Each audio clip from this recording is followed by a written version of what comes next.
and part of the schedules. Mr. Chairman. I call Jackie Dean. Thank you, Mr. Chairman.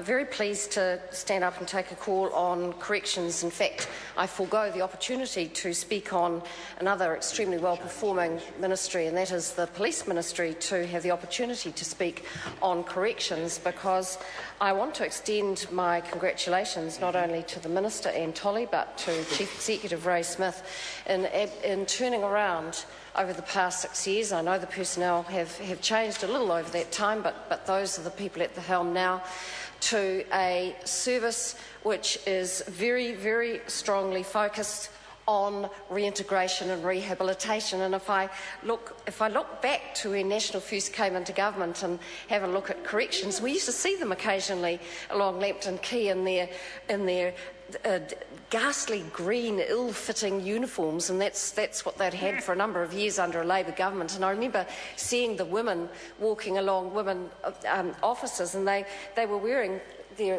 their uniforms with pride, but clearly not being cut for the female figure. In fact, what they were having to do was wear uniforms that were not fit for purpose. Well, no wonder they had extremely low morale within the corrections service. So the very first thing that the Minister of Corrections at the time did was to give them a new uniform, a new uniform that was not only fit for purpose, but also engendered the feeling of pride. And for the first time in many years, under this national government, corrections personnel weren't the scapegoat.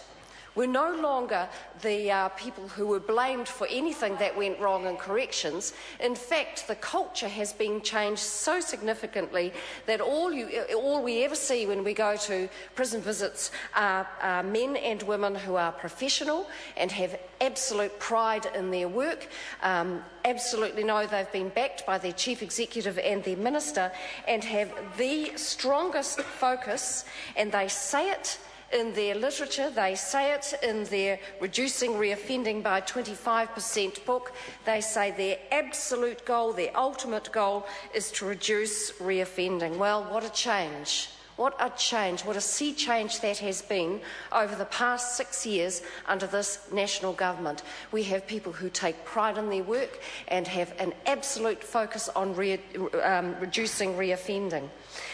That is based on some pretty significant research which shows that when offenders are released back into society, which of course they must be, that within months or even weeks from their release from prison, or starting a community-based sentence, they then reoffend pretty quickly. So it might be a matter of days, it might be a matter of hours. There is a tendency to reoffend. But also there is research which clearly demonstrates that treatment programs provided for within corrections facilities can change the attitudes of prisoners and the beliefs of prisoners, and can also teach them skills to cope on the outside.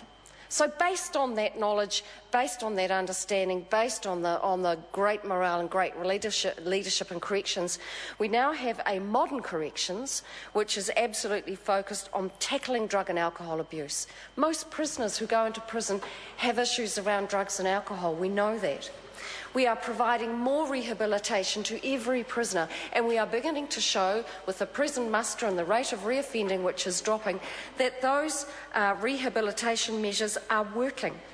We have more interventions by probation staff. Probation staff are talking to correction staff and talking to the police, and together with that combined effort, those interventions are keeping prisoners from reoffending. There is now an out-of-gate service in our corrections facilities.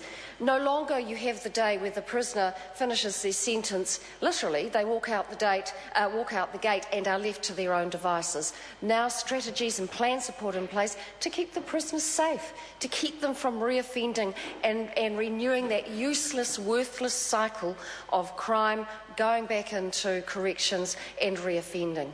One of the most memorable occasions I have seen over my time involved in law and order was at the Wiri Women's Prison, where we went into a working kitchen and spoke to a number of the women prisoners. They had huge pride in what they were doing. Not only were they catering for the construction crew for the Wiri Means prison, but they were also learning great skills which were transferable to the outside.